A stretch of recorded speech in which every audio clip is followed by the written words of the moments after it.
Salam olahraga. Pendengar dan juga pemirsa YouTube Radio Republik Indonesia Semarang, berjumpa kembali dalam podcast Sepak Bola Radio Republik Indonesia Semarang. Setelah cukup lama kita tidak ketemu, yang terakhir adalah podcast sepak bola kita itu di Piala AFF 2022. Kali ini di awal tahun 2024. Kita berjumpa lagi menjelang perhelatan Piala Asia 2023. Saya Rosi yang akan bersama dengan Anda tentunya untuk membahas bagaimana peluang Indonesia di Piala Asia 2023. Dan tentunya saya tidak sendiri karena kali ini saya bersama dengan wartawan olahraga senior. Siapa lagi kalau bukan Bung Amir Mahmud. Bung Amir, salam olahraga. Salam olahraga. Cukup lama kita nggak ketemu, Bung Amir. Sudah beberapa saat 2023 kayaknya kangen banget untuk kita bisa ngobrol seputar sepak bola. Kali ini menjelang perhelatan Piala Asia 2024. 15 Januari kita ketemu dengan Irak. 19 Januari kita ketemu dengan Vietnam. Dan 24 Januari kita ketemu dengan Jepang. Sebelum kita menuju ke kansnya Indonesia, Bung Amir bisa cerita perjalanan Indonesia sampai dengan 2023 di Piala Asia ini. Ya, jadi ajang Piala Asia ini sesungguhnya bukan sesuatu yang baru ya untuk Indonesia, karena kita punya sejarah 4 kali lolos ke putaran final tahun 1996, kemudian tahun 2000, 2004 dan terakhir 2007. Selebihnya kita belum pernah lolos. Dan ini sesungguhnya tidak main-main karena ada catatan-catatan impresif juga sesungguhnya, walaupun ini cuma menjadi semacam fragmen-fragmen kebanggaan gitu. Selebihnya memang tersisih. Jadi tahun 96 misalnya kita tidak kalah di pertandingan perdana melawan Kuwait 2-2, bahkan pada saat itu saya menyaksikan langsung itu di Abu Dhabi, di Uni Emirat Arab. Ada sejarah gol terbaik di dalam sejarah Piala Asia. Itu gol Widodo Cahyono Putra, itu striker kita, gol salto yang banyak dipuji oleh para pelatih di Piala Asia waktu itu sebagai gol kungfu yang luar biasa, karena memang dicetak dengan salto dengan satu timing yang luar biasa ke gawang Kuwait. Hebatnya waktu itu, satu gol itu kemudian dilengkapi oleh gol pemain asal Papua, Roni Wabia, menjadi keunggulan 2-0. Akhirnya kita membagi skor menjadi 2-2 karena ada cedera kiper Kurnia Sandi, kiper asal Semarang pada saat itu, yang kemudian membuat sedikit banyak pertahanan kita itu terpengaruh.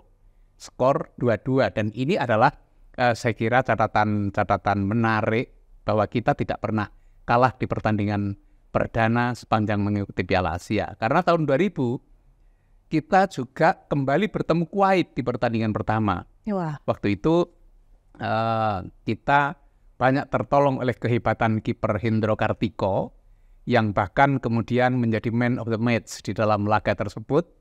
Hendro ini disebut-sebut sebagai Fabien Barthez-nya Indonesia. Itu kiper hebat Prancis yang berkepala plontos, dan Hendro meniru gaya itu. Dan kemudian di dalam ini sepak terjang di lapangan, dia betul-betul juga menunjukkan satu reaksi dan kemudian hal-hal yang prima oleh seorang kiper. Sayang di dalam 2 pertandingan berikut kita kalah. Lalu tahun 2004 ini adalah kepesertaan yang ketiga Indonesia di Piala Asia. Kita bertemu Qatar di Tiongkok, dan secara di luar dugaan Indonesia menang 2-1 melalui gol Ponario Astaman dan Budi Sudarsono. Nah, waktu itu betul-betul kemenangan atas Qatar ini menjungkir balikkan prediksi bahwa ternyata ada tim Asia Tenggara dan terutama Indonesia ini yang bisa menjungkalkan salah satu kekuatan Asia Barat, Qatar. Walaupun akhirnya kita juga kalah di 2 pertandingan berikutnya dan gagal lolos. Nah, 2007 ini adalah momen yang menurut saya momen sangat menarik karena ada standar permainan tim kita yang waktu itu diasuh oleh Ivan Venkov Kolev di Jakarta, kebetulan penyisian grupnya. Pertandingan pertama Indonesia ketemu Bahrain. Ini tim yang di Piala Asia 2004 mengalahkan kita 1-3. Kita membalasnya dengan kemenangan 2-1 melalui gol juga Budi Sudarsono dan kemudian Bambang Pamungkas. Pertandingan ini impresif sekali tahun 2007 itu. Dan pertandingan kedua kita bertemu Arab Saudi. Nah ini menariknya itu adalah kita mengimbangi permainan Arab yang cukup bagus pada pertandingan itu. Kita tertinggal 2-0, sempat memasukkan 1 gol melalui Eli Aibowi, tetapi kemudian ini tidak bisa bertahan lama. 1-1 dulu kemudian diungguli oleh Arab Saudi menjadi 2-1 di menit-menit terakhir. Itu sayang banget. Dan pertandingan ketiga ketemu Korea Selatan, kita kalah hanya dengan 1-0 dan itu dicetak karena betul-betul bola yang sulit yang waktu itu dihadapi oleh kiper Markus Maulana Horizon itu. Kekalahan 1-0 ini tidak menggambarkan bahwa Indonesia di bawah tekanan Korea karena kita juga mampu mengimbangi dengan permainan yang ketat. Nah, kekalahan dari Korea 1-0 ini seperti mengulang sejarah tahun 1996 ketika Indonesia kalah dari Korea Selatan itu 2-4 di Abu Dhabi. Waktu itu Coach Sintayong masih menjadi pemain memperkuat Timnas Indonesia. Di Timnas Indonesia ada Bima Sakti yang sekarang juga menjadi salah satu pelatih U17. Dan ini mereka bertemu semasa masih menjadi pemain. Pertandingan itu menurut saya juga menggambarkan perlawanan yang cukup ketat karena Indonesia mampu memasukkan 2 gol walaupun akhirnya kalah 2-4. Jadi ada catatan-catatan bagus Indonesia di Piala Asia ini walaupun jejak-jejak itu kemudian belum mampu untuk mengantarkan kita ke babak lanjut. Maka saya berharap sejarah serupa ini juga akan berulang di Qatar nanti ketika kita bermain di grup D. Walaupun logika sepak bola itu menyatakan bahwa secara matematis berat, tetapi ada hal-hal yang kadang-kadang kita juga sulit memahami bahwa sepak bola menyuguhkan kejutan-kejutan yang hebat. Bola itu tetap bundar ya Bung Amir. Ya. Kita ingat Sintayong ini membawa Korea mengalahkan Jerman 2-0 di Piala Dunia Rusia 2018. Maka Coach STY ini sampai sekarang masih yakin bahwa akan ada hasil yang di luar dugaan yang akan kita ciptakan. Mudah-mudahan perkiraan semacam itu betul, walaupun Indonesia bukan Korea ya, yang bisa menciptakan pertandingan yang waktu itu digambarkan oleh media-media sebagai hasil pertandingan yang tidak pernah bisa dijelaskan oleh ilmu pengetahuan katanya. Oke, baik. Bung Amir, jadi mulai tahun 1996 sampai terakhir keikutsertaan Indonesia dalam Piala Asia sebelum 2023 ini, di 2007, Indonesia tidak pernah lolos dari grup untuk maju ke babak berikutnya? Belum pernah. Belum pernah? Belum pernah, tetapi mencatat 2 kemenangan di pertandingan awal itu sudah pernah 2004 dan 2007 ini. Oke, baik. Kemudian Bung Amir, perjalanan untuk menuju lolos ke Piala Asia 2023 itu kan juga menempuh, ada prosesnya begitu. Sejauh ini bagaimana kemudian Indonesia sampai pada titik lolos pada Piala Asia hingga masuk di grup D ini? Ya, waktu itu kita sangat diremehkan ketika bertanding di Kuwait City.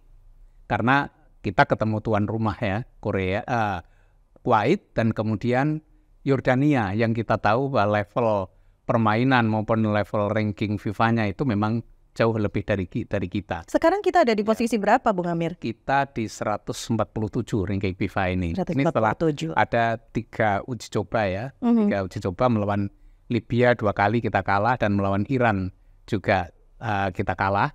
Itu ranking kita 147 dan ini terendah di antara peserta grup D. Grup D ini karena Vietnam itu masih jauh di atas kita 95, Irak 69 dan kemudian Jepang ini ranking 19. Ini luar biasa, Jepang ini di atas rata-rata negara Asia yang lain. Baik, kemudian bagaimana Bung Amir melihat uji coba pada saat menjelang Piala Asia 2023? Banyak sekali komentar dari netizen Bung Amir yang mengatakan ini sebenarnya kekuatan Indonesia itu harusnya masih bisa di full lagi gitu. Bukan hanya sebatas pada hasil-hasil uji coba. Tapi ada kemudian yang menyampaikan juga, namanya komentar netizen begitu, bahwasanya aduh ini gimana nih nantinya di Piala Asia kalau uji cobanya demikian hasilnya. Bung Amir melihatnya seperti apa? Ya, saya masih berharap bahwa akan ada nuansa yang berbeda di pertandingan yang sesungguhnya dibandingkan dengan uji coba. Saya meyakini Libya memang lebih baik dari kita. Iran lebih baik dari kita. Bahkan ketika kita bicara tentang ajang yang lain, pra Piala Dunia, ketika kita bertemu dengan Irak dan kita dikalahkan dengan 5-1 di Basra itu beberapa bulan yang lalu 1-1 ketika melawan Filipina, ini kita berpikir, aduh ini kok tampaknya kita berada di level yang rendah banget ya ini untuk, padahal medan laga yang sesungguhnya di Piala Asia ini udah makin deket begitu. Nah, lawan Libya itu memang ada peningkatan dari kalah 4-0 menjadi 2-1. Dari skor peningkatan, dari impresivitas permainan juga berubah. Tetapi kita tidak bisa menilai sejauh mana permainan kita melawan Iran karena tidak ada tayangan langsung pada saat itu. Tetapi dari report media-media itu menunjukkan bahwa Iran memang terlalu superior untuk kita. Memang pengalaman, kemudian juga jam terbang dan reputasi Iran sebagai langganan Piala Dunia ini memang memiliki makom yang berbeda ya di Asia ini. Bukan hanya Asia Barat, tetapi juga memang kekuatan Asia yang hebat ini.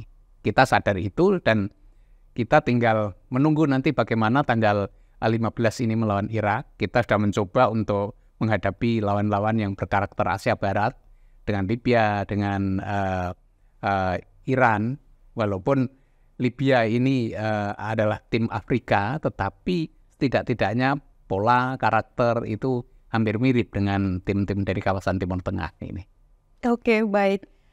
Bung Amir, boleh tidak kalau di tahun 2023 Piala Asia ini, yang perhelatannya ada di 2024, kita berharap lebih gitu kepada pelatih Sintayong. Ada sesuatu yang harapan kita tuh bisa dimunculkan yang nantinya kita bisa bicara juga, Indonesia bisa bicara di Piala Asia 2023. Apa yang bisa kita harapkan dari Coach Sintayong ini? Ya, ada beberapa elemen yang memang menyertai tim asuhan Sintayong ini ya. Yang pertama itu adalah masalah fisik.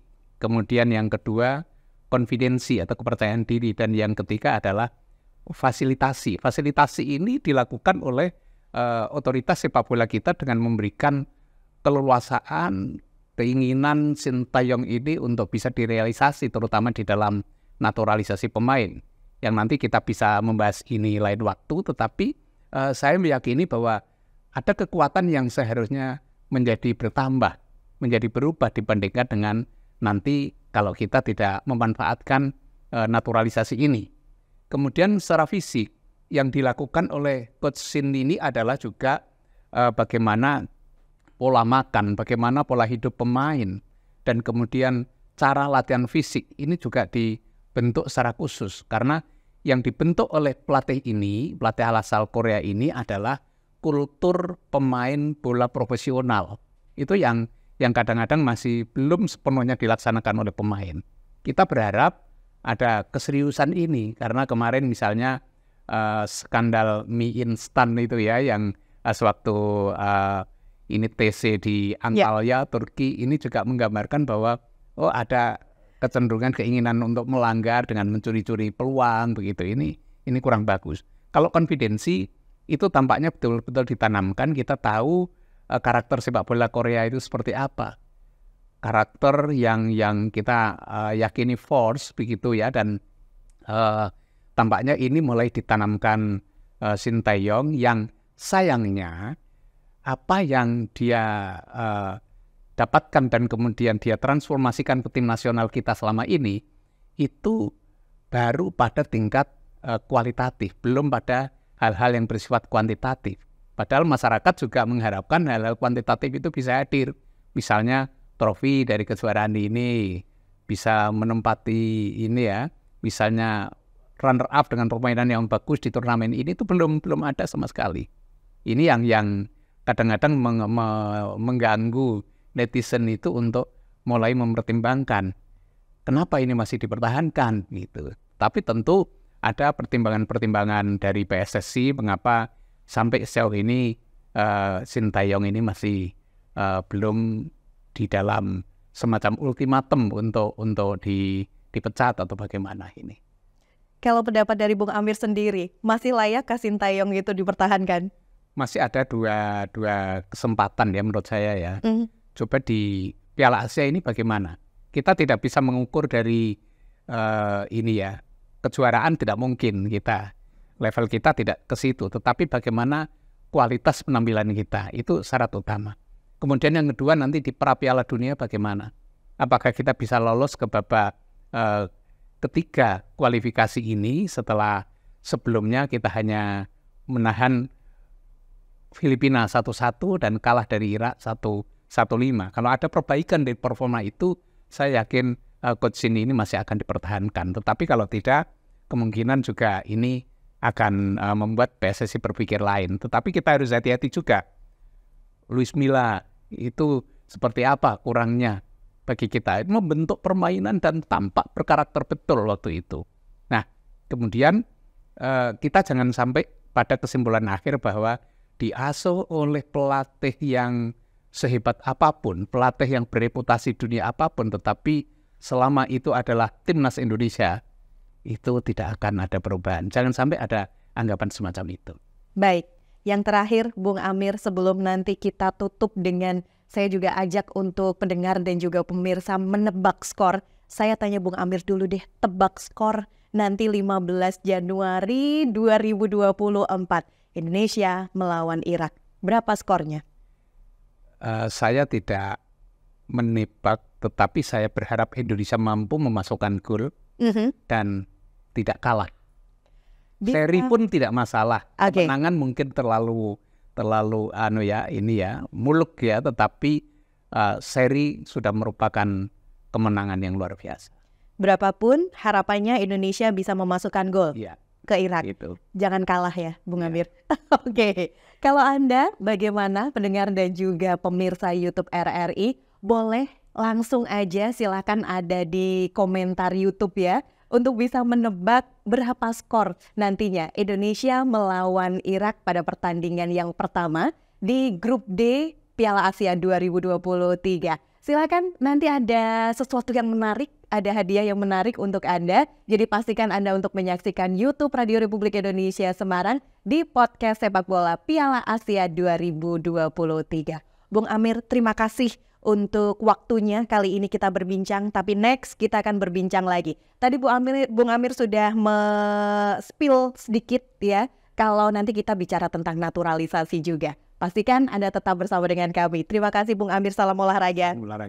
Terima kasih juga untuk pendengar dan juga pemirsa, kami pamit dari podcast sepak bola kali ini dan salam olahraga.